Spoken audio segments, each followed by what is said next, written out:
पण त्रिशूळ पाटील जे आहेत, जे मनोज जरांगे यांच्या सोबत असतात, त्यांनी काल एक व्हिडिओ प्रसिद्ध केलाय त्यांच्या सोशल मीडिया हँडलवरनं.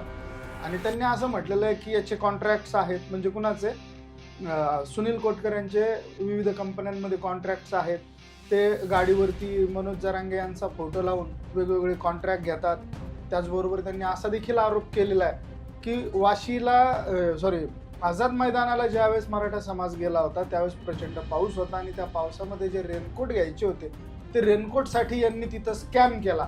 अशा सरळ शब्दामध्ये त्रिशूळ पाटील यांनी सुनील कोटकर यांच्यावरती आरोप केलेला आहे. आता या आरोपाकडे तुम्ही कसं बघता? आता तुम्ही त्यावेळेस आझाद मैदानाला सुनील कोटकर यांच्या सोबतच होतात, बऱ्याचशा गोष्टी तुम्हाला माहिती असतील, तर त्या जनतेपर्यंत आल्या पाहिजे असं आमचं मत आहे. तुमच्या मताला मी साऱ्या गोष्टीला सहमत आहे, पण ट्रेनमध्ये आम्ही तिथं गोरगरीब जनतेला जेवण देत होतो. बाहेर पाऊस चालू होता, त्या अनुषंगाने आम्ही ट्रेनमध्ये थांबत होतो.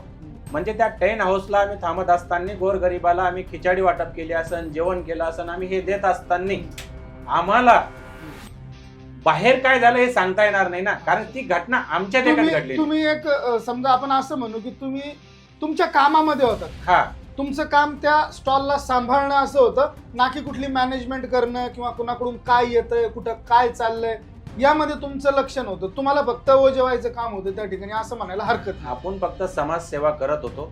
भाऊने जे काम सांगितलं ते काम करण्यासाठी आपण केव्हाही भाऊ सोबत आहे आणि होतो.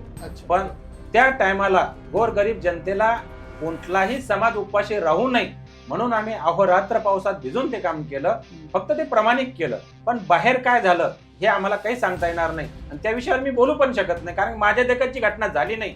यावर मी तुम्हाला सांगतो, छाती ठोकून सांगतो की मी कधीच हा विषय करणार नाही. माझ्या देखत जे झालं मग ते काही असू द्या, मी तुम्हाला जनतेसमोर सांगा. आता आपण मुख्य विषयाकडे